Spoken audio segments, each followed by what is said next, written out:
मंगलाचरण करें। ओम नमः सिद्धेभ्याय जय श्री ओम नमः सिद्धेभ्याय जय श्री ओम नमः सिद्धेभ्याय। मंगलम भगवान वीरो मंगलम गौतम गणे मंगलम कुंद कुंदाद्यो जैन धर्मोस्तु मंगलम सर्वमंगल मांगल्यम सर्व कल्याण कारकम प्रधानम सर्वधर्माणां जैनम जयतु शासनम जैनम जयतु शासनम जैनम जयतु शासनम। योगेंद्र देव द्वारा रचित योगसार नाम का ग्रंथ दोहे के रूप में हम पढ़ रहे हैं, जिसका पैनापन, जिसमें जो फोकस, जो इंफॉर्मेशन है, उसके द्वारा जो हम यहाँ कहीं भ्रमित हो जाते हैं। व्यवहार धर्म में तो हम काफी दूर तक व्यवहार धर्म में रहते हैं, लेकिन उसमें भी व्यवहार मात्र क्रियाओं का नाम व्यवहार नहीं है। उन क्रियाओं के साथ में वस्तु स्थिति जैसी है, आत्मा का स्वरूप जैसा है, भले ही हम उस लेवल का ध्यान ना लगा पाए, लेकिन वस्तु स्थिति हमें अभी इसी पर्याय में और इसी अवस्था में, इसी भूमिका में वो क्लियर होना चाहिए कि जो हम पूजन पाठ आदि करते हैं, तो पूजन पाठ आदि जो करते हुए भी हमारा लक्ष्य क्या हो, आत्मा का स्वरूप हम कैसा जाने। मंदिर आदि में हम जाते हैं तो उपासना करते वक्त जिन अनंत देव की हम उपासना कर रहे हैं, उनका स्वरूप हमें पक्का पता हो कि उन पाषाण की मूर्ति आदि, वो उसका व्यवहार रूप अवश्य है, लेकिन उसका निश्चय रूप के रूप में हम अपनी इस भूमिका में भी उस लक्ष्य को लेकर ही आगे बढ़ें, तो ही हमारा मंदिर जाना, पूजन करना, भक्ति करना, स्वाध्याय करना तभी सार्थक होगा, जब हम अपने मूल उद्देश्य से भटके नहीं। खाली बाह्य क्रियाओं के ऊपर फोकस ना करते हुए, बाह्य क्रिया भी साथ में होती हैं, लेकिन उसके साथ में जो हमारा फोकस है उस आत्म द्रव्य के ऊपर हो, जो वास्तव में पत्थरों में, तीर्थों में, केश लोचों में, पीछी में, कमंडल में, इन उपकरणों में आत्मा नहीं है। लेकिन आत्मा की साधना के लिए वो सारी जो क्रियाएं हैं, व्यवहार है, वो सब अपनाया जाता है। ये भाव लेकर के हमें चलना है, तो हमसे कोई गलती होगी नहीं, वरना हम कहीं भी अटक जाएंगे। तो इन्हीं भाव को आगे लेकर के अपन ने अभी तक 58 दोहे पढ़े थे, 57 दोहे। अब मैं आज 58 से शुरू करूंगा। 57 में दोहे को भी हमने लिया नहीं था, 57 भी लेते हैं अभी।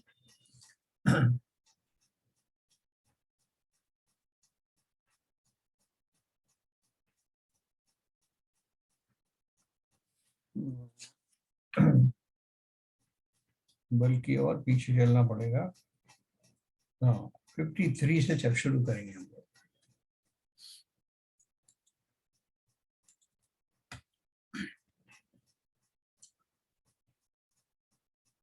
सत्य सत्य पढ़ंत है ते विजड़ अप्पा जे न मुणंती तही कारणे ए जीव पुड़ु नहु निर्वाण लहंतु। निर्वाण माने निर्वाण। क्या बोल रहे हैं? जो शास्त्रों को तो पढ़ लेते हैं परंतु आत्मा को नहीं जानते, वे लोग भी जड़ ही हैं। साहब आप बोलते रहते हो कि साहब वो पूरी भक्ति से कुछ नहीं होता, स्वाध्याय भी किया करो, तो हम साहब बहुत सारे शास्त्र भी पढ़ते हैं, सुनते रहते हैं, तो अब तो ठीक है ना, शास्त्र भी पढ़ लिए। तो बोल रहे हैं कि शास्त्र तो पढ़ लिए, लेकिन शास्त्रों को तोते की तरह तोता रटंत नहीं, शास्त्रों में से उन भावों को निकाल करके उनके माध्यम से आत्मा को समझना, तो ही तो स्वाध्याय सार्थक है। वरना स्वाध्याय का पर्पस क्या है? शास्त्र किस लिए लिखे गए? तो इसलिए अभी देखो, हम जो लोकल जो विद्याएं ग्रहण करते हैं, फिजिक्स पढ़ते हैं, केमिस्ट्री पढ़ते हैं, बायोलॉजी पढ़ते हैं, तो उसमें भी उन शब्दों के माध्यम से जो वो थ्योरी बताई जा रही है उसके ऊपर ध्यान देते ना। शब्द पढ़ लिए साहब हमने, आपने बता दिया कि साहब भारत पानी इससे मिलकर के बनता है, लेकिन हमें कुछ पता नहीं कि पानी क्या है, गैस क्या है, किससे क्या होता है, मिलने से क्या होता है, किसके क्या गुण होते, कोई मतलब नहीं। सीधा उसमें जो लिखा है वो पढ़ दिया। तो जब तक भाव भाषण नहीं होता है, लोकल में भी आपको वो जो लोकल ज्ञान है, जो आपका सांसारिक ज्ञान है, वो भी कार्यकारी होता नहीं। उसी तरह से बोल रहे हैं कि शास्त्र पढ़ा लेकिन आत्मा को नहीं जाना तो वो जड़वत ही है, पूरा पढ़ना हुआ। तथा निश्चय से इसी कारण ये जीव निर्वाण को नहीं पाते, यह स्पष्ट है। बहुत सारे आपको इतने ज्ञानी मिलेंगे। अभी वो बात चल रही थी उनकी, वो ज्ञानवती माता जी ने प्रवचन में बता रही थी कि महाराज के पास में 2-3 लोग आए, तो उनको वो दीक्षा देने वाले थे। तो उतने में एक ज्ञानी पंडित आए, उन्होंने कहा कि महाराज जी आप इसको दीक्षा मत देना। बोले क्यों?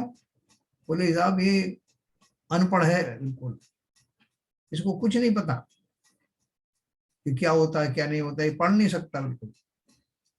तो उन्होंने कहा कि ठीक है, ये इसको ज्ञान नहीं है, अनपढ़ है, लेकिन इसके अंदर वैराग्य है ना, ये संसार से का रहस्य समझ गया है और संसार से उब गया है, संसार में रहने का इसका जो मोह था वो खत्म हो गया है। इस अपेक्षा से मैं ये मानता हूं कि ये दीक्षा के योग्य है। तो वो ज्ञानी महाराज बोलने लगे कि नहीं नहीं साहब, ये तो आप गलत कर रहे हो। तो उन्होंने कहा अच्छा आप तो ज्ञानी है ना, आप ही क्यों नहीं दीक्षा ले लेते, मैं इसको हटा देता हूँ, इसकी जगह आप आ जाओ। तो वो हंसने लगे कि नहीं महाराज फिर तो इसी को दे दो। हाँ, तो वो माता जी बता रही थी कि जब तक जीव के अंदर में वो वैराग्य परिणति नहीं आती, वैराग्य किससे आता है? जिसने आत्मा का स्वरूप समझ लिया, संसार का स्वरूप समझ लिया। ऐसे खोटे संसार में कौन बुद्धिमान पड़ा रहेगा? बुद्धिमानी की तो परीक्षा वहां हो जाती ना।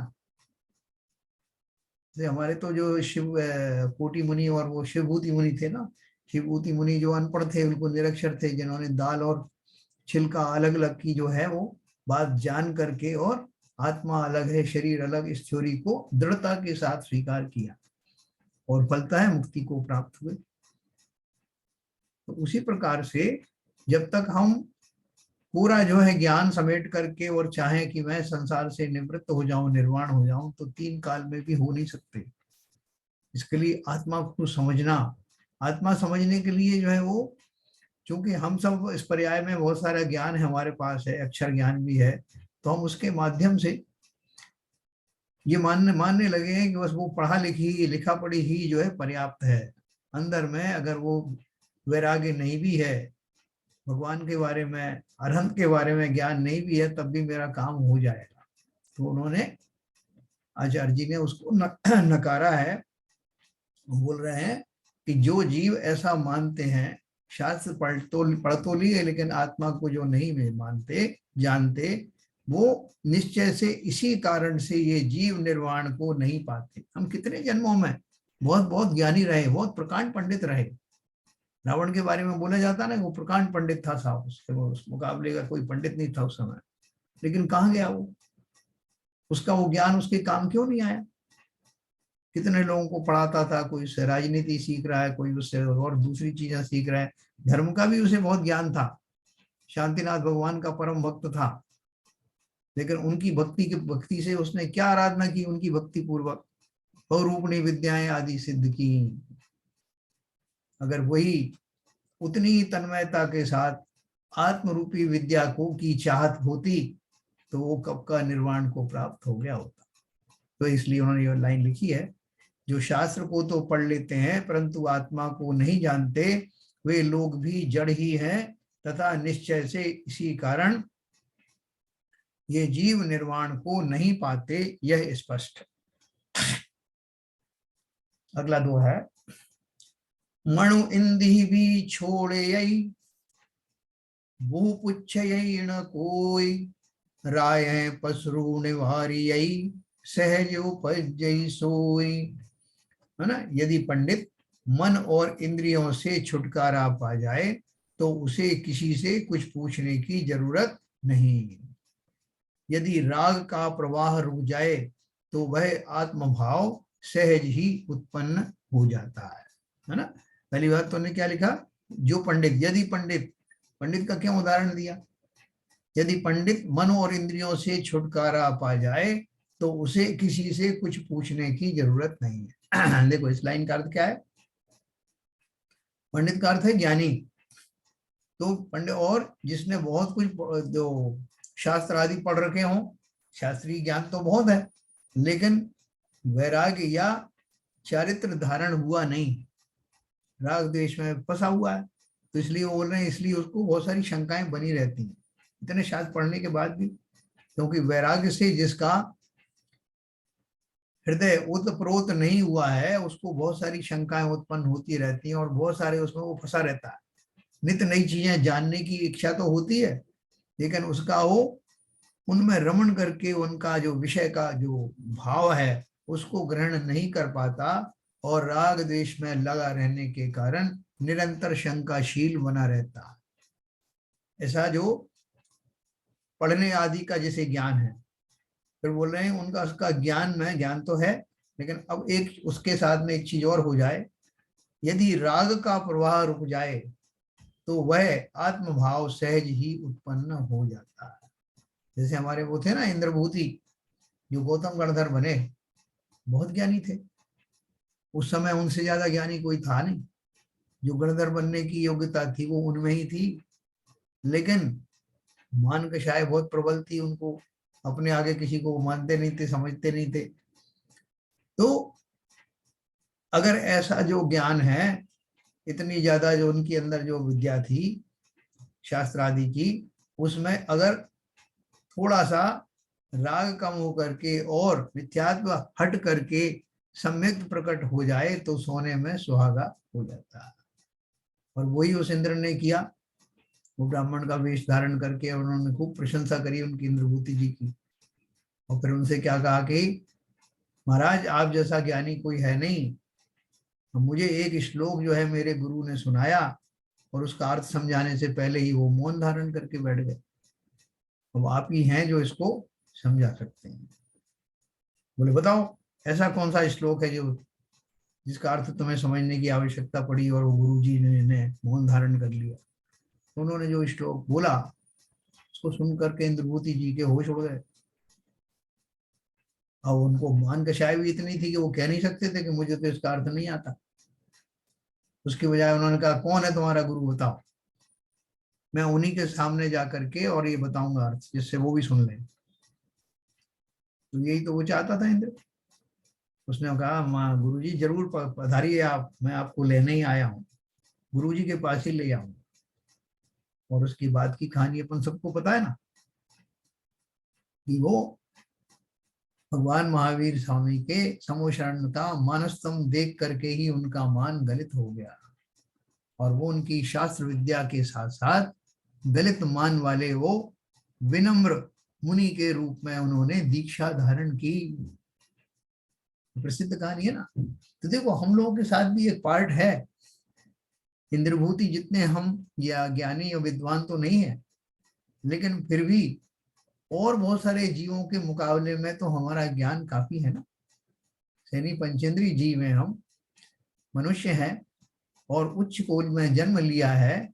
बुद्धि ऐसी की जिन देव की कही हुई वाणी को सीधे सीधे पी सकते हैं, सीधे ग्रहण कर सकते हैं, इतनी काबिलियत है हमारे अंदर। अब उसमें बस एक ही चीज बाकी है कि उस मेरी जो लिमिटेड विद्या ही सही, लेकिन उसमें अगर राग रंग निकल करके और सुज्ञान अर्थात सम्यक दर्शन का और बीजारोपण हो जाए तो सोने में सुहागा है। मेरा ये ज्ञान इतना पर्याप्त है, अभी मुझे और ज्ञान की आवश्यकता नहीं। शास्त्रीय ज्ञान की बात कर रहे हैं। मेरा ज्ञान मात्र उन राग द्वेषों से ऊपर उठकर जब स्वयं की अनुभूति पूर्वक विचरने लगे तो समझ लो कि उस ज्ञान की प्राप्ति होना सार्थक हो गया। यही उन्होंने कहा, यदि पंडित, पंडित का अर्थ है जो शास्त्र आदि का अच्छा ज्ञाता है, मन और इंद्रियों से छुटकारा पा जाए तो उसे किसी से कुछ पूछने की जरूरत नहीं। पूछने की जरूरत कहाँ पड़ती। आत्मा को जिसने समझ लिया भली प्रकार, अब उसके पास समझने के लिए क्या बचा।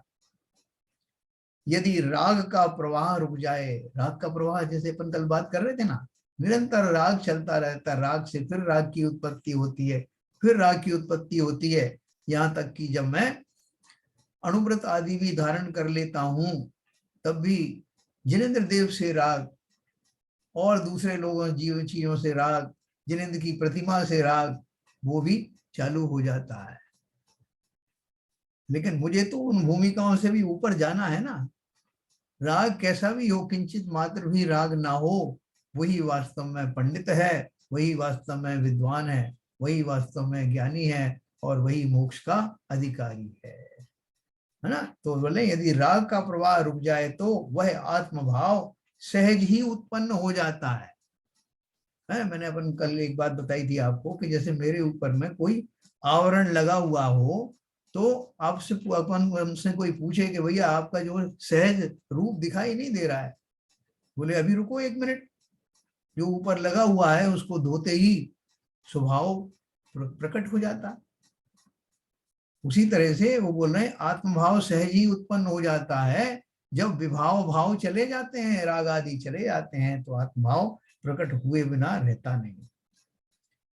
अगला दुआ है, पुग्गलु अण्णुजी अण्णुजीव अण्णु भी सहु बहुहारु चय भी पुग्गलु गहई जीव लहु पावई भव पारु।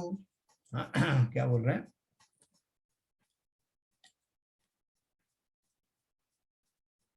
पुद्गल भिन्न है और जीव भिन्न है, और तथा अन्य सब व्यवहार भिन्न है। अतएव पुद्गल को छोड़ और जीव को ग्रहण कर, इससे तू शीघ्र ही संसार से पार होगा। हम कहाँ उलझे हुए हैं मुख्यतः? देखो, 6 द्रव्यों में से जीव न धर्म द्रव्य में अटका है, न अधर्म द्रव्य में अटका है, न आकाश में और न काल में। अटका कहाँ है? अटका है पुद्गल में। पुद्गल से ही उसका शरीर का निर्माण होता है, पुद्गल से ही धन संपत्ति आदि का निर्माण होता है, पुद्गल से ही प्रॉपर्टियां बनती हैं, पुद्गल से ही नाते रिश्तेदारों के शरीर बनते हैं। तो मेरा जो मुख्य प्रतिद्वंदी है वो है पुद्गल द्रव्य। और वो क्यों है? क्योंकि वो इतना अधिक मेरे जीवन में रच पच गया है कि मैं एक पल के लिए भी उसको अपने से अलग सोच नहीं सकता उसके बारे में। वो मेरा ही है, मैं उसका हूं, वो मैं मुझमय है, मैं उसमय हूं। ऐसा चिंतन हमारे जीवन में समाहित हो गया है। कब से समाहित हुआ है? बोले जब से जीव है, अनादिकाल से ऐसा ही चिंतन चल रहा है। अनेक पर्यायों में, 84 लाख पर्यायों में प्राप्त होने वाले शरीर को ही मैं अपना स्वरूप मानता हूं। तो क्या करूं अब? बोले भैया बस इसी की प्रैक्टिस करो। अब तो तुमने शास्त्र अभ्यास भी कर लिया ना, और स्वयं अपनी आंखों से विवेक पूर्वक देखो तो तुम्हें वो पुद्गल भिन्न दिखाई देंगे, शरीर आदि भिन्न दिखाई देंगे। तुम स्वयं ही निर्णय कर लेना कौन सी क्रिया जीव की है, कौन सी क्रिया पुद्गल की। तो पुद्गल भिन्न है और जीव भिन्न है, तथा अन्य सब व्यवहार भिन्न है। यहीं से तो व्यवहार बनता है। जिसकी कसौटी, जिसकी फाउंडेशन के ऊपर में चल करके ये मेरा राग द्वेष खड़ा होता है, अगर उसको समझ लिया तो सारा व्यवहार मुझे अवश्य ही भिन्नता के साथ समझ में आने लगेगा। अतएव पुद्गल को छोड़ और जीव को ग्रहण कर, इससे तू शीघ्र ही संसार से पार होगा। सार सार को गई रहे, थोता दे उड़ाए, है ना। कहते हैं साधु ऐसा चाहिए जैसे सूप स्वभाव, सार सार को गई रहे, थोता दे उड़ाए। कैसा साधु चाहिए? जैसे सूप होता है ना, सूप में वो दाल वाल जो साफ करती हैं गृहिणियां, तो उसमें क्या करती हैं, दाना बना रहता है उछलने के बाद भी, और उसका ऊपर का छिलका निकल जाता है। सार सार को गई रहे, स्वभाव ही मेरा ऐसा हो जाए कि क्या सार की बात है वही अंदर जाए, और निस्सार बात सब छिलके के रूप में बाहर निकल जाए। ऐसा स्वभाव ही बना लेना। देखो वास्तव में ऐसे बहुत सारे जीव मिलेंगे आपको, जो कहीं मंदिरों में, कहीं किसी अनुष्ठान में, कहीं पे रहेंगे, तो बहुत सारे लोग तो बहुत सारे वहां भी बहुत सारी चीजों में उलझ जाते हैं। जैसे स्त्रियां सोचेंगे कि इसने ये साड़ी तो कल भी पहनी थी, परसों भी पहनी थी, फिर पहन के आ गई, या ये आगे आगे बैठ जाती है, दूसरों को मौका नहीं देती, बहुत सारी उसके बारे में कल्पनाएं जाएंगी। आदमियों को अपने अलग प्रकार से जो है इस तरह के जो है विकल्प आएंगे। लेकिन वहां कुछ ज्ञानी ऐसे भी होंगे जो उनमें से कुछ बातों को ग्रहण नहीं करेंगे। वो ग्रहण करेंगे तो उस वातावरण से उत्पन्न होने वाले जो पॉजिटिव वाइब्रेशंस हैं उनको ग्रहण करेंगे। जिनेंद्र देव के सामने बैठ करके उन जैसा बन जाने का संकल्प बार बार दोहराएंगे। उसका उन्हें पता नहीं आसपास में क्या घटित हो रहा है, कौन ने क्या पहना है, कौन क्या कर रहा है, कौन क्या सोच रहा है। उनका सीधा सीधा उस समय का सदुपयोग करने का भाव ही रहता है। तो इसलिए उन्होंने कहा, उद्गल को छोड़ और जीव को ग्रहण कर। जितनी भी संसार की बातें, उनको संसार में रहते हुए भी उनसे विरक्त हो जाओ, इससे तू शीघ्र ही संसार से पार होगा। ग्रहण का भाव, पिक्चर में बैठे तो वहां भी निकाल लेंगे वैराग्य के कारण। वहां भी देखो कैसी मारकाट चल रही, कैसा स्वार्थ का संसार है, कैसे एक दूसरे को मारने पे उतारू हैं लोग, क्या पाने के लिए कर रहे हैं। ऐसे वैराग्य शमशान में, पिक्चर में, कहीं पर भी ऐसे जीव अपने अंदर प्रकट कर लेते हैं जिनको लौ लगी है अपनी आत्मा से, जिनको वो सिद्धांत समझ में आ गया है। वो क्यों फंसेंगे उलझनों में। यही उन्होंने कहा कि उद्गल को छोड़ और जीव को ग्रहण कर, इससे तू शीघ्र ही संसार से पार होगा। ये सब जो है हमारे लिए टेक्निक्स हैं। अपन पूछते रहते हैं ना कि साहब कोई कोई कारण बताओ, कोई तरीका बताओ कि मेरे राग द्वेष खत्म हो जाए। ये सारे जो है एक एक दोहे के माध्यम से समझने योग्य बातें हैं। यही मुझे करना है, ऐसा चिंतन, चिंतन का डायरेक्शन बता रहे हैं कि चिंतन कैसा करना। अपन को ये सब पढ़ने के बाद भी नहीं साहब कुछ पता नहीं चला साहब करना क्या आखिर में। करना तो हमें वही है जो हम करते आ रहे हैं। हमें तो वही राग द्वेष की बातें अच्छी लगती हैं। जिसे जो अच्छा लगता है उसमें से अर्थ भी वही निकालता है। तो जो आचार्य हैं हमको बार बार धिक्कारते हैं कि कहीं तो इसको शर्म आएगी कि मैं क्या कर रहा हूं। संसार से पार होना है तो अवश्य ही उद्गल जनित इस संसार से उद्गल की माया को भली भांति समझकर उसको अपने समान या अपना स्वरूप या अपने अधिकार क्षेत्र में मत मानो। ठीक है, देखो अगला दोहा पढ़ते हैं। जेण भी मन नहीं जीव फुड़ू, जेण भी जीव मुणंती, ते जिण नाण है उत्तिया, नव संसार मुचंती। जो जीव को स्पष्ट रूप से नहीं समझते हैं और उसे ना पहचानते हैं, वे संसार में कभी छुटकारा नहीं पाते, ऐसा जिनेंद्र देव ने कहा है। ये ऊपर वाली जो बात है उसी के उन्होंने फिर से पुष्टि की है कि जीव हमारे सामने स्पष्ट रूप से समझ में आए, हम उसमें ऐसे कंफ्यूज ना हो कि भाई साहब ये जीव की क्रिया है कि पुद्गल की है, जरा बताओ, मैं कंफ्यूज हो रहा हूँ। बोले जैसे अब खाते हैं तो अपन खाते हैं कि शरीर खाता है कि आत्मा खाती है। उन्हें तीन बना दी उसमें पात्र। अपन खाते हैं कि शरीर खाता है कि आत्मा खाती है। तो सब चीजें मिलाकर उनको खाने के ऊपर ही ये बात आई सीधी। खाने का भाव हमारा बना रहता है ना, हमेशा कुछ ना कुछ खाना है। बच्चा होता उत्पन्न तब से ही हर चीज मुंह में ले लेता है। तो उस तरह से हमारी वृत्ति है कि संसार के जो भोगादि हैं उन्हीं को उनमें अपनापन मानते हुए प्रश्न करता है, भाई साहब ये बताओ कौन खाता है, क्या कर लोगे तुम्हें अगर बता दें कि कौन खाता है। नहीं नहीं साहब, वो इसलिए जरूरी है साहब कि हम को पता होना चाहिए कि खा कौन रहा है, और आनंद तो हमें आ रहा है। तो हमें का अर्थ क्या है। तो साहब हमें का अर्थ तो हमें नहीं पता हुआ कि हम जो है वो हमें अच्छा लगता है कि हमने खाया। बोले शरीर में से होके निकला, वो शरीर में से होके निकला तो अर्थात साहब, और हमें आनंद आया तो मतलब हम ही तो शरीर हैं। ऐसे तरह तरह के तर्कों के माध्यम से हम उन विषयों में फंसे ही रहना चाहते हैं, निकलते नहीं। लेकिन अगर हम थोड़ी सी पैनी बुद्धि लगाएं, देखो लोकल चीजों में तो बहुत सियाने हैं। हर एक चीज में भाई साहब मैं तो उड़ते पंछी के पर जो है गिन लेता हूँ, और मैं तो साहब ऐसा कर लेता हूँ, वैसा कर लेता हूँ। यहाँ कहाँ गई था आपकी बुद्धि, विवेक, सामर्थ्य, आत्मा और शरीर में भेद विज्ञान करने में क्यों नहीं आपका सामर्थ्य काम आया? क्योंकि वहां राग के आधार पर मैं चिंतन कर रहा हूं।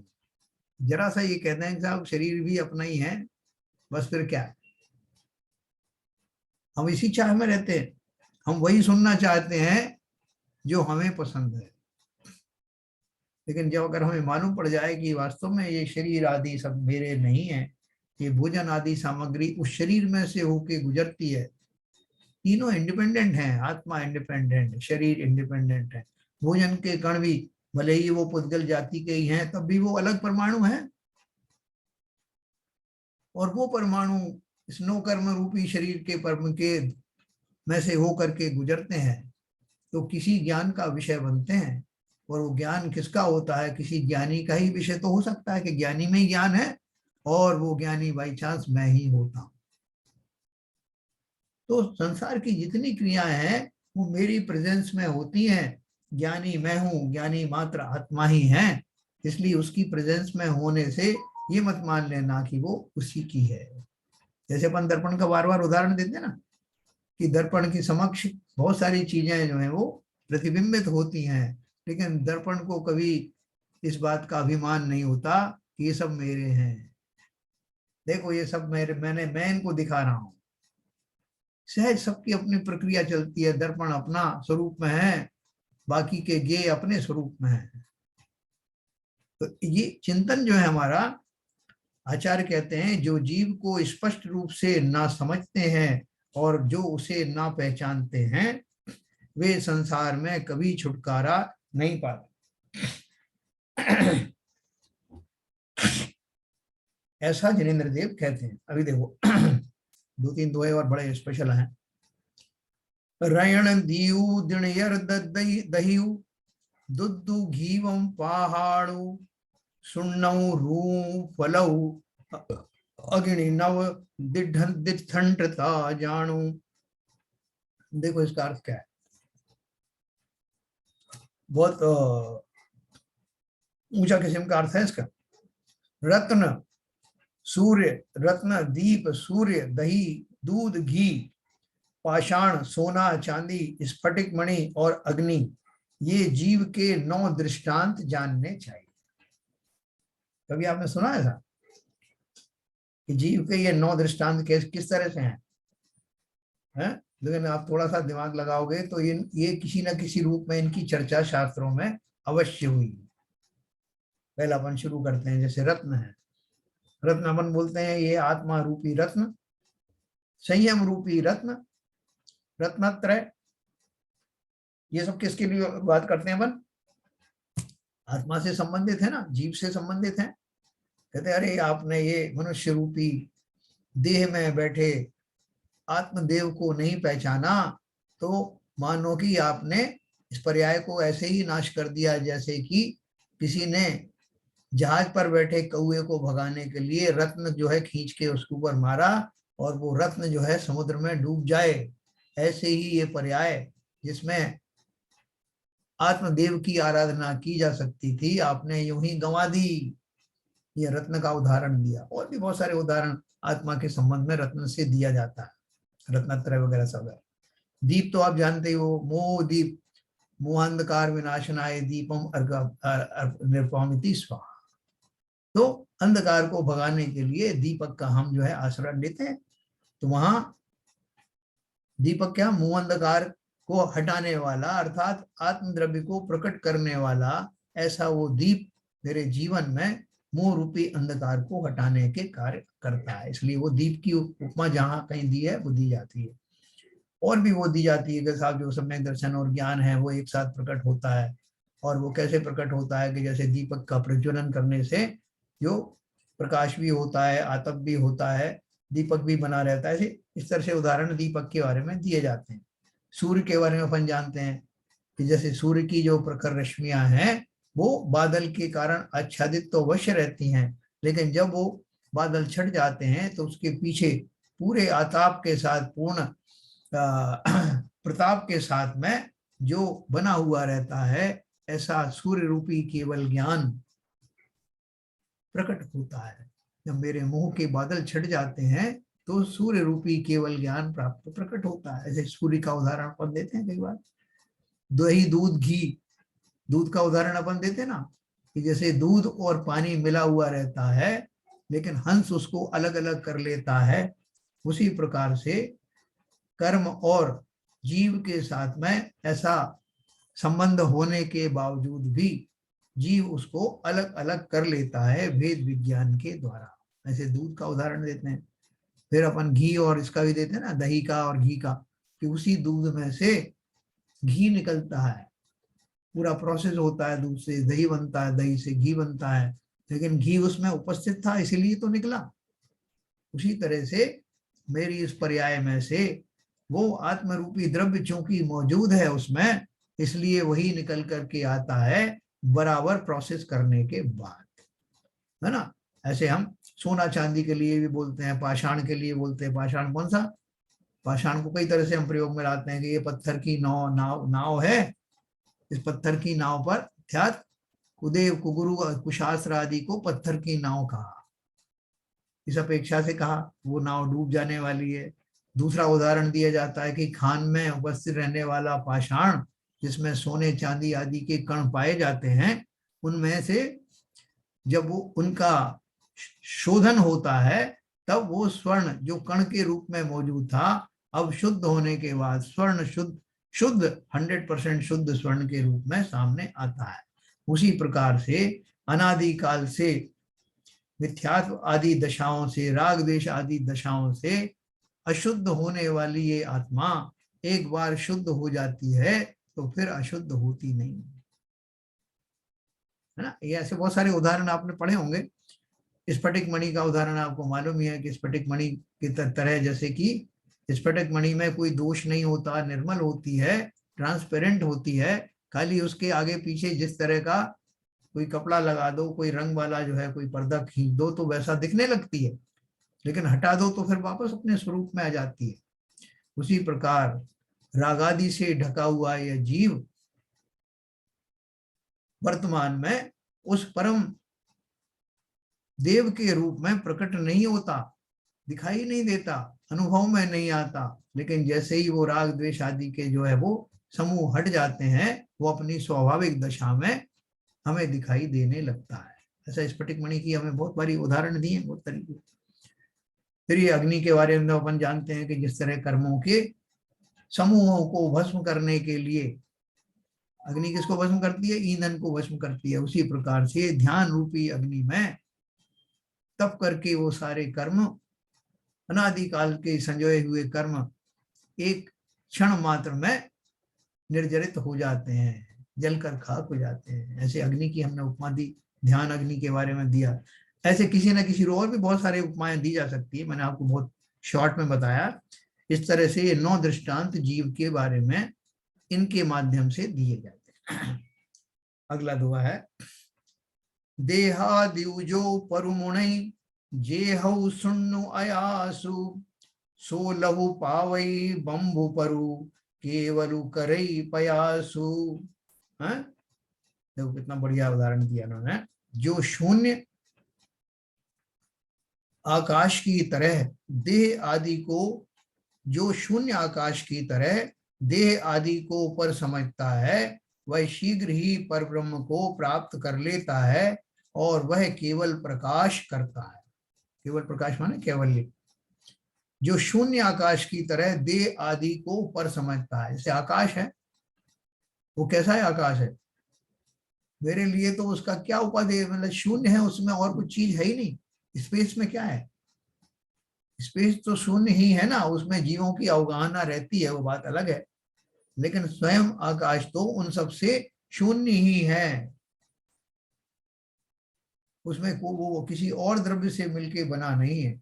उसी तरह से जिसने इस देह आदि को पर समझना, उसी तरह से इस जीव के जीव रूपी आकाश में वो कोई भी परद्रव्य भी ठहरता नहीं। तो मेरा जीव उस आकाश की तरह है और देह उससे संपूर्ण रूप से अलग है। ऐसा जीव को और बाकी सभी द्रव्यों को भिन्न भिन्न जानता हुआ कि उसके लिए बाकी सबकी जैसे अस्तित्व ही नहीं है, शून्य है, ऐसा चिंतन जिसको होता है वह शीघ्र ही परब्रह्म को प्राप्त कर लेता है। वह केवल प्रकाश करता है, अर्थात केवल ज्ञान को प्राप्त होता है। देहादिक सब जो है वो शून्य आकाश की तरह है ना, सभी पदार्थ। एक और मैं आपको पढ़ूंगा, एक दो फिर अपन बात करेंगे। जेहऊ शुद्ध अयासु जी, तेहऊ अपावुत्तु, आयासु भी जड़ जानी जी अपा चे अणुबंतु। हे जीव, जैसे आकाश शुद्ध है वैसे ही आत्मा भी शुद्ध कही गई है। दोनों में अंतर केवल इतना ही है कि आकाश जड़ है और आत्मा चैतन्य लक्षण से युक्त है। देखो आकाश है, इसकी तुलना क्यों की गई है, इसका एक कारण और भी है कि जो लोकाकाश है, अपन लोकाकाश की बात करें तो लोकाकाश जो है वो कैसा है कि जिसमें असंख्य प्रदेशी, लोकाकाश को कहा गया ना, असंख्य प्रदेशी आत्मा भी है। दोनों में इस अपेक्षा से, प्रदेश की अपेक्षा से समानता है। और दूसरी समानता क्या है कि आकाश द्रव्य शुद्ध द्रव्यों में आता है।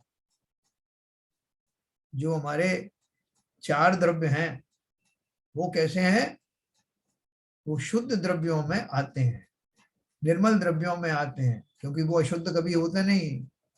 जीव और पुद्गल को छोड़कर धर्म द्रव्य, अधर्म द्रव्य, आकाश द्रव्य और काल द्रव्य, ये चारों ही शाश्वत और कभी विभाव रूप परिणमित ना होने वाले द्रव्य हैं, नोबल हैं।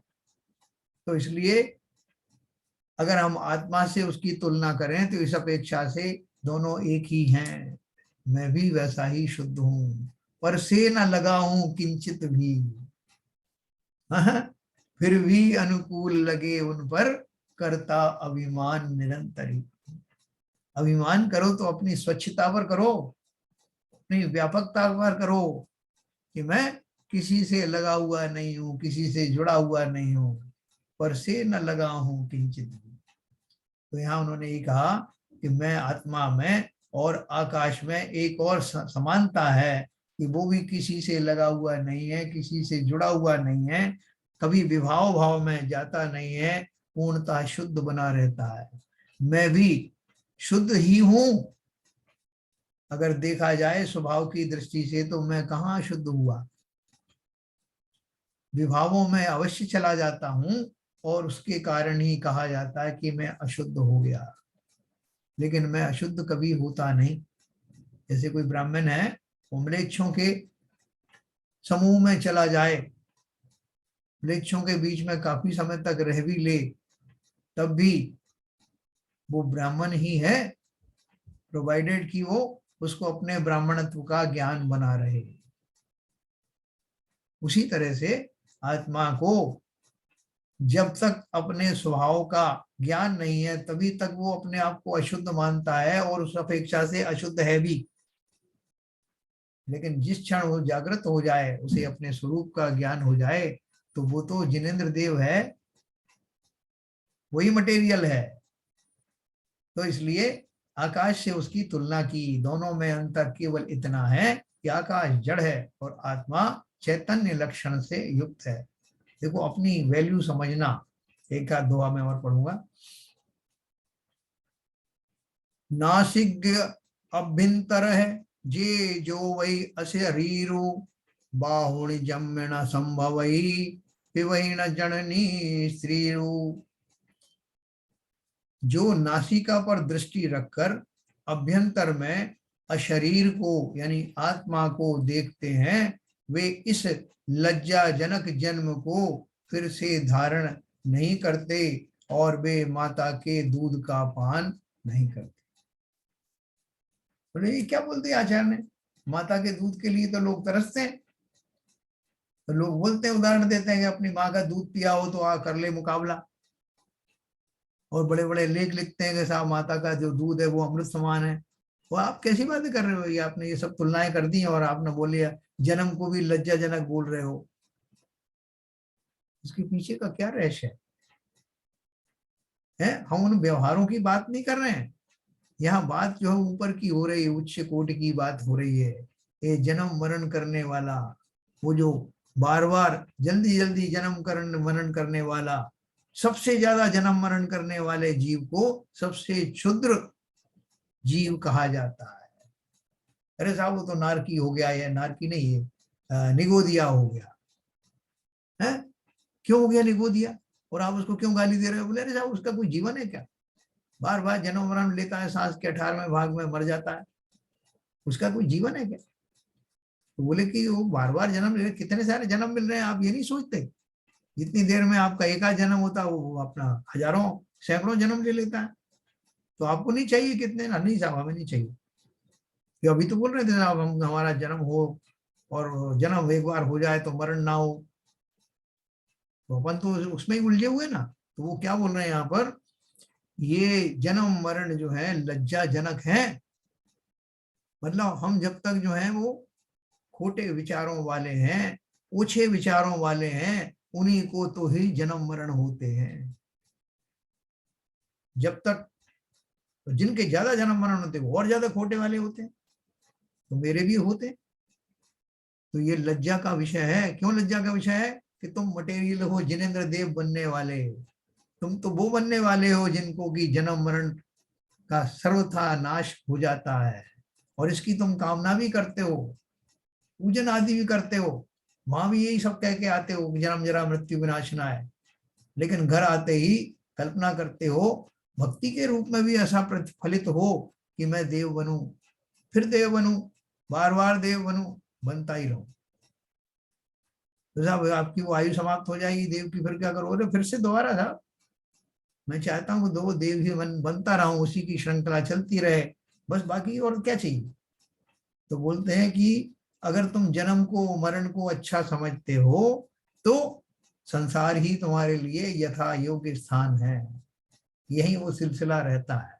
लेकिन जिन्होंने उनको अपने बल की तौहीन मानी, ये मेरे लिए ये लज्जा का विषय है, इतनी सामर्थ्यवान होते हुए भी, सिद्ध समान मटेरियल होते हुए भी मैं बार बार जन्म ले रहा हूं, तो मेरे लिए बहुत शर्म की बात है। ये उनका आचार्य का कहने का, बार बार हमें उकसा रहे हैं कि तुम क्या कर रहे हो, इन जन्मों से तुम्हारा मन नहीं भरा क्या? ये जन्म तुम क्यों ग्रहण करना चाहते हो? माता के दूध का उपमा उन्होंने इसीलिए दिया है कि जिसका जन्म होगा, जो एक इंद्रिय आदि की बात नहीं, ऊपर के जो त्रस जीव आदि हैं, खासतौर से पंचेंद्रिय हैं, जो दूध वगैरह माता का पीते, अर्थात जो जिनकी कोई ना कोई जननी होती है, तो वो बार बार जन्म लेते हैं। तो वो दोनों चीजों को माता के दूध के उन्होंने वो रेफरेंस लेकर के कहा कि मतलब बार बार जन्म लेने वाली लज्जाजनक घटनाओं से अब बस हो, एनफ इज एनफ, नो मोर जन्म। ये अलक्ष्य लेकर के चलो, मैं बन जाऊं अजन्मा, जैसा मैं हूं, जिनसे मैं रोज कामना करता हूं, क्या मैं वैसा बनना चाहता हूं, या पर्याय बुद्धि से छूटना चाहता हूं? तो छोड़ो, ये सब बार बार संसार में आने की घटनाएं अब ना घटित हों, मैं परमानेंटली संसार से निकल जाऊं। ये भाव के साथ में योगेंद्र देव जी ने हमको कुरेदा है, उकसाया है। चलिए मैं आपको अनम्यूट करूंगा, अपन बात करते हैं।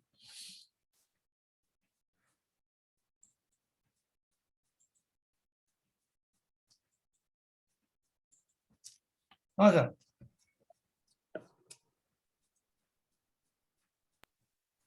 तो सबको लग रहा है कि संसार में कुछ नहीं रखा है, या रखा लगा है कि अभी भी है? जब तक सुनते हैं आपको तो लगता है कुछ नहीं है, उसके बाद सब भूल जाते। मतलब ऐसा ही वो बता दिया उन्होंने, तो अपना जो है वो कुछ होश से उड़ गए। कुछ मजा नहीं आ रहा है, अपने को समझ में नहीं आ रहा है कि वो हमारा जो चिर परिचित जो नहीं है। है, क्या बोलने चलता है। बोलिए साहब। नहीं सब ये तो लगता है पूरा कि हाँ संसार में कुछ नहीं है, सब माया है, या जो कषाय हैं ये सब मतलब धोखा ही है एक्चुअली। हाँ पर उससे निकलने का या उससे अ, दूर जाने का मतलब ऐसा नहीं लगता कि ऐसा हम पुरुषार्थ कर पाएंगे, अभी इस योग्य हैं कि बढ़िया। ये ऐसा पुरुषार्थ हो पाएगा। नहीं मतलब हमको अपनी शक्ति पर, सामर्थ्य पर विश्वास नहीं है, या जो कुछ हो रहा है, जो कुछ हुआ है पास्ट में, वो अभी आगे हो पाएगा, कोई जीव ऐसा कर पाएंगे जिनमें मैं भी शामिल हूं, ऐसा विश्वास नहीं होता। सामर्थ्य विश्वास नहीं है। सामर्थ्य पर विश्वास नहीं। लेकिन आत्मा का चिंतन करने वाले जीव अवश्य ऐसे होते होंगे और उनका चिंतन सही है, ऐसा कभी हमें विश्वास आया है क्या? नहीं, तीर्थंकर तो एग्जाम्पल है ही है, उन पे तो विश्वास है ही है, तो इसलिए ऐसे जीव हुए हैं। और तीर्थंकर को किसने देखा है? वो तो लिखा पड़ी बात है, शास्त्रों में लिख दिया है। आचार्य नहीं, अब हम जिनवाणी पे विश्वास कर रहे हैं तो तीर्थंकर पर तो अटूट विश्वास है ही है ना सर। हाँ। और और कोई आपने देखा है कि प्रैक्टिकल कोई एग्जाम्पल देखी कि जो इन सब चीजों से विरक्त हुआ और वो सुखी है? ऐसा आपको मुनि लगा? मुनि है नहीं, ना। हम मोमेंटली जब हम विरक्त हो जाते हैं तो हम सुख अनुभव करते हैं ना, हाँ दूसरों को दुखने की जरूरत ही नहीं है। बिल्कुल। तब ये सारी चीजें आपस में जुड़ी हुई हैं। हाँ अगर ये संसार से विरक्ति हो जाएगी, जी। संसार से डर लगने लगेगा, तो वेद विज्ञान करने की, हमारे पुरुषार्थ की, अपने जीव में शक्ति भी प्रकट हो जाएगी। और वो हाँ शक्ति प्रकट हो जाएगी तो फिर उस मार्ग पे भी चल जाएंगे। तो जब तक सुनते हैं तो लगता है कि हाँ संसार में कुछ नहीं है, हाँ मगर वो जो संस्कार पड़े हुए हैं उस पर ऐसा पर्दा डाल देते हैं कि उसके बारे में फिर दोबारा सोचने का मौका नहीं मिलता। मगर इतना जरूर है कि जैसा कहते हैं ना, करत करत अभ्यास के जड़मत सोच सुजान। तो इतने दिन से स्वाध्याय कर रहे हैं तो उससे जो चीजें सबकॉन्शियस माइंड में जा रही हैं और उससे जो थोड़े थोड़े बदलाव आ रहे हैं, जो हमारे विवाहों में से थोड़े स्वभाव में आने के, चाहे भले ही 0.001% हो, वो तो बढ़ ही रहे हैं ना। और वो इस आशा से पढ़ रहे हैं कि किसी न किसी दिन तो हो सकता है कि वो शक्ति हम में पैदा हो जाए। मेरा जो अपना भाव है, मैं जो आपको बता रहा हूँ। देखो दो बातें हैं, एक तो अपन ने जो उन्होंने ललित जी ने जो कही कि जो संसार विषय सुख हो तो तीर्थंकर क्यों त्यागे हम्म, हैं, काहे को दीक्षा धारण करते और संयम से अनुराग करते, है ना। एक तो ये बात है। दूसरी बात है, वो कह रहे हैं प्रैक्टिकली हमने जीवन में देखा है कि बहुत सारे जीव जो संयम के मार्ग में निकल पड़ते हैं, हम देखते हैं वो उसी संसार में रहते हुए हमसे कम, बहुत कम आकुलता व्याकुलता उनके जीवन में रहती है। वो तो वही तो कह रहा हूँ मैं साहब। मुनि जो है, जो जो दीक्षा धारण कर ली है, हाँ जो भीतरा भाव पैदा कर लिए हैं, तो वो तो बहुत सुखी है। वो वास्तव में जो वास्तविक सुख है, हाँ। वो अनंत सुख का जो भोग कर रहे हैं, उसका कुछ पार्ट तो कर ही रहे हैं इस अवस्था में। क्या पदमचंद जी आपको लगता है ऐसा कि वो सुखी है मुनिराज, बेचारे मुनिराज? नहीं, मुनिराज भी सुखी नहीं है साहब, गृहस्थ भी सुखी नहीं है और मुनिराज भी सुखी नहीं है। सब भाव पे डिपेंड करता है। हाँ बहुत बढ़िया। ये आपके, अगर हमारे भाव अगर अच्छे हैं तो सब उस पर डिपेंड करता है, बाकी कुछ नहीं है साहब।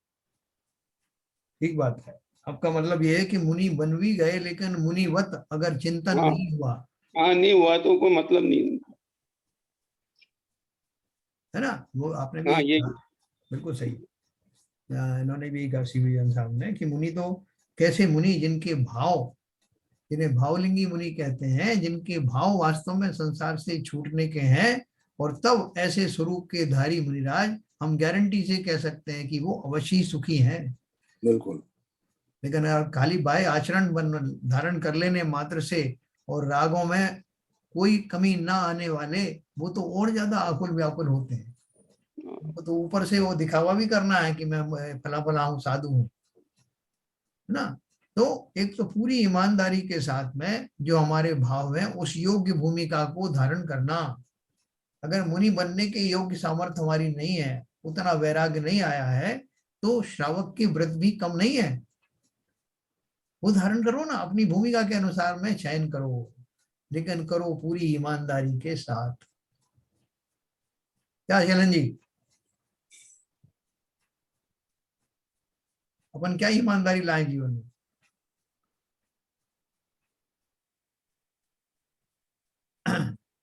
जीवन अपना हमें किसको दिखाना है?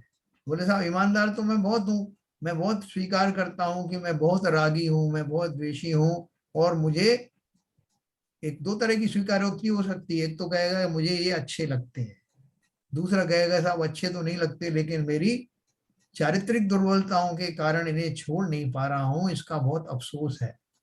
तो कौन सी वाली जो कैटेगरी है वो अच्छी है? दूसरी वाली। है ऐसी स्वीकारोक्ति हमको हो रही कि नहीं हो रही इस पूरे स्वाध्याय से?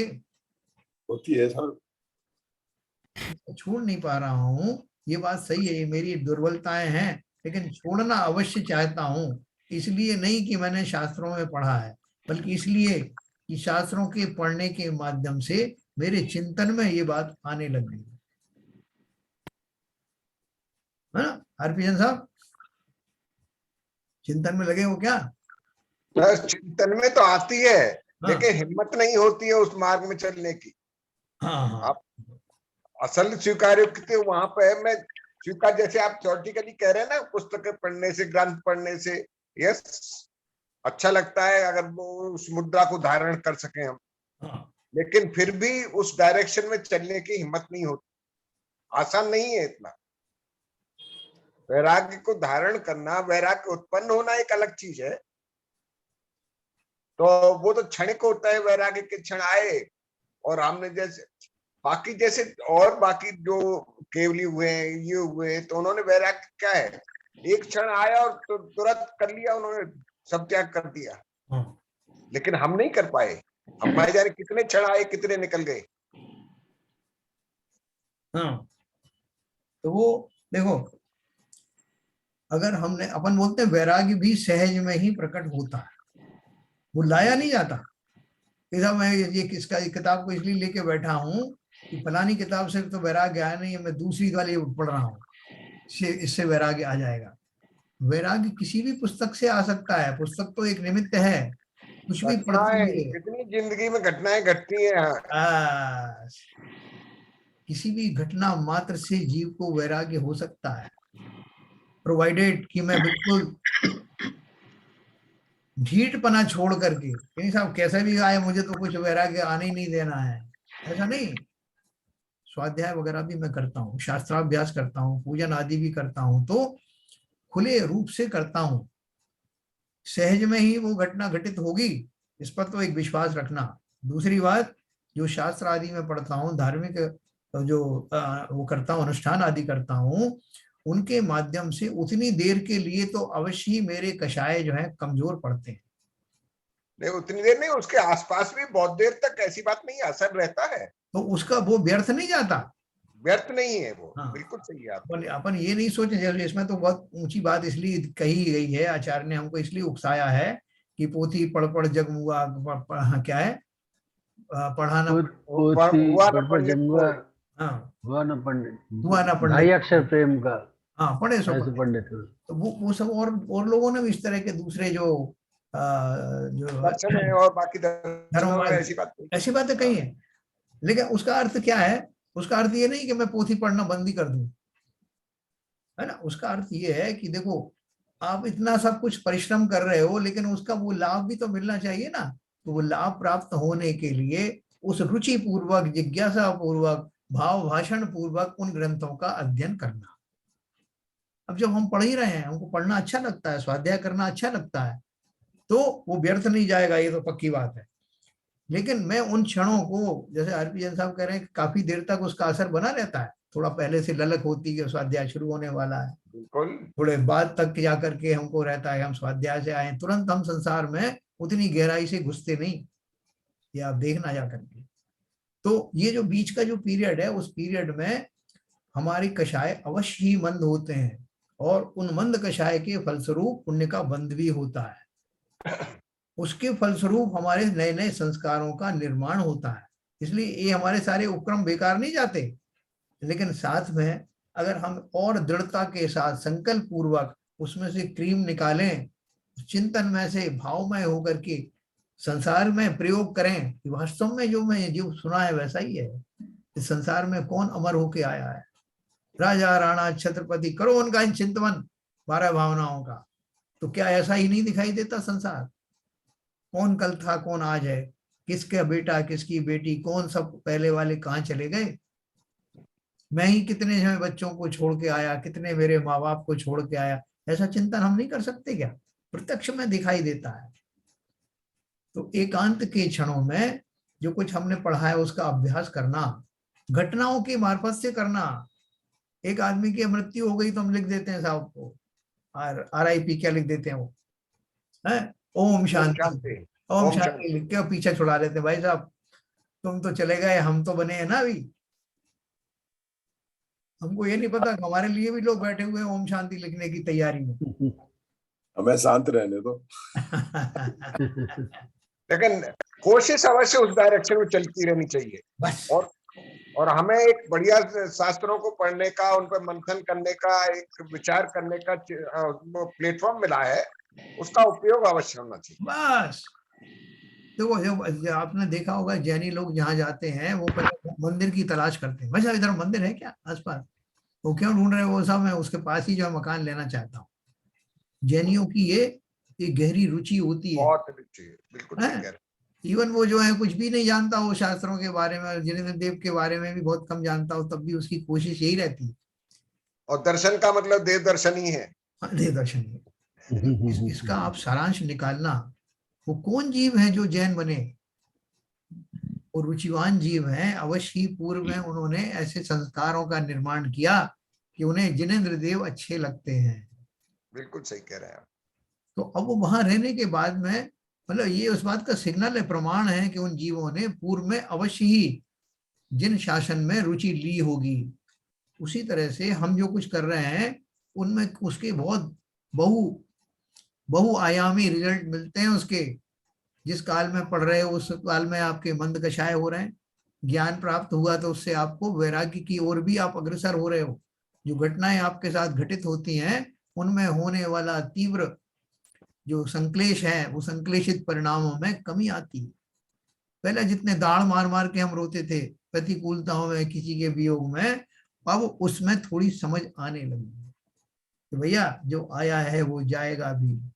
जिसकी जितनी आयु है उतनी आयु के बाद जाएगा ही जाएगा। और जो हम देखते हैं कि साहब वो जो भ्रष्टाचारी हैं वो तो बहुत फ्लरिश कर रहे हैं, बहुत पनप रहे हैं, और साहब जो सीधे साधे लोग हैं बड़े दुखी होते हैं।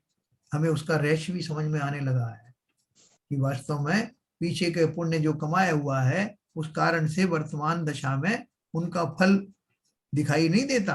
हमें आवादा काल भी समझ में आ रहा है कि बहुत सारे लोगों को आप देखो राजनीति में कि उन्होंने जो है कोई भ्रष्टाचार आदि पाप किया था तब वो जवान थे, और जब उनको सजा मिली तब वो 80 साल के हो गए, तब जाके फैसला आया अदालत का। तो अपन बोलते हैं साहब बड़ा अन्याय है। कहीं अन्याय नहीं है। जितनी बड़ी सजा मिलनी है उतना बड़ा आवादा काल होता है बीच में। जब वो उदय में आता है तो हो सकता है कि हम इस पर्याय से निकल जाएंगे, जब उसकी सजा आएगी तो हम उस रहस्य को समझ नहीं पाते।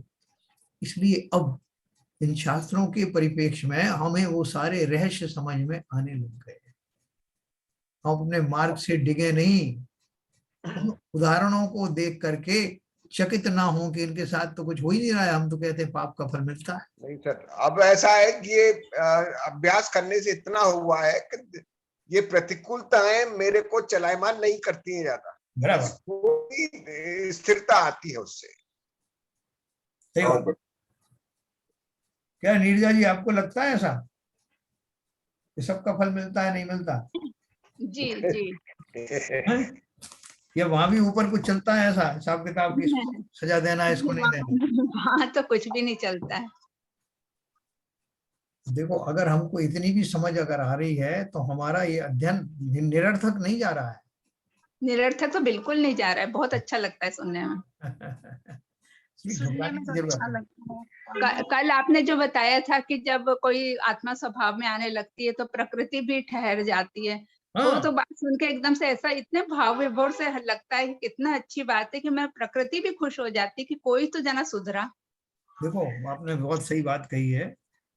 महाभारत की एक वो जो दिखाते हैं ना, महाभारत जो टीवी पे वगैरह पे महाभारत सीरियल आया था जी, उसमें एक पात्र को दिखाया था, आप लोगों ने सब ध्यान नहीं दिया हुआ। वो पात्र जो है वहां बैठ करके समुद्र के किनारे तपस्या करता है।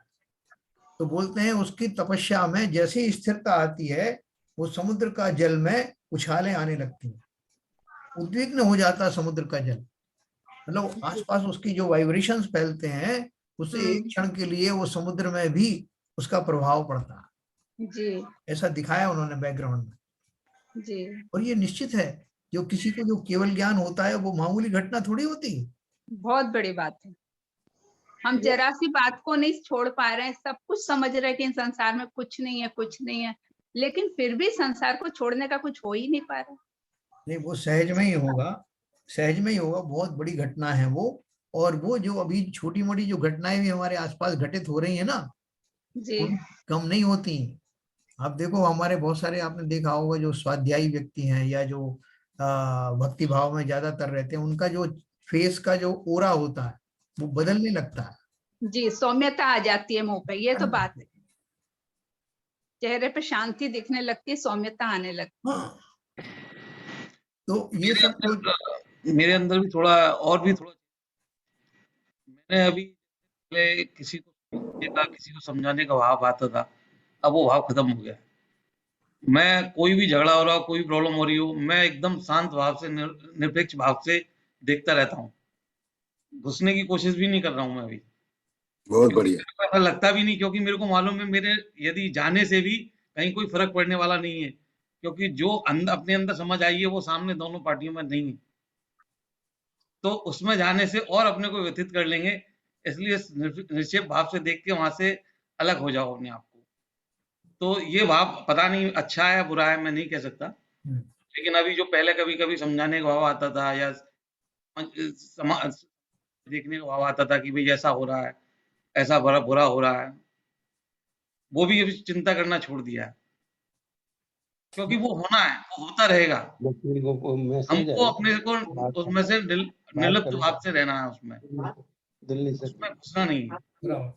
देखो, ये जो आपने बात उठाई है ये एक पॉइंट है जिसके ऊपर अपन कल आपने वकील यार। अरे म्यूट कर लीजिए पदमचंद जी, म्यूट कर लीजिए, म्यूट कर लीजिए पदमचंद जी। हाँ जी साहब। तो ये जो अपनी जो चर्चा है जिन्होंने अभी शैलेंद्र जी ने जो बताई है कि इस तरह की जो विरक्ति होना, इस भूमिका में होना, उसमें कुछ सुधार की आवश्यकता है या इसको आगे बढ़ाने की आवश्यकता है। कल आप याद दिलाना शैलेंद्र जी, कल इस विषय पर अपनी चर्चा होगी। ठीक है सर, समय हो गया है, मेरे हिसाब से चर्चा आज की भी ठीक रही। तो जिनवाणी स्तुति करेंगे।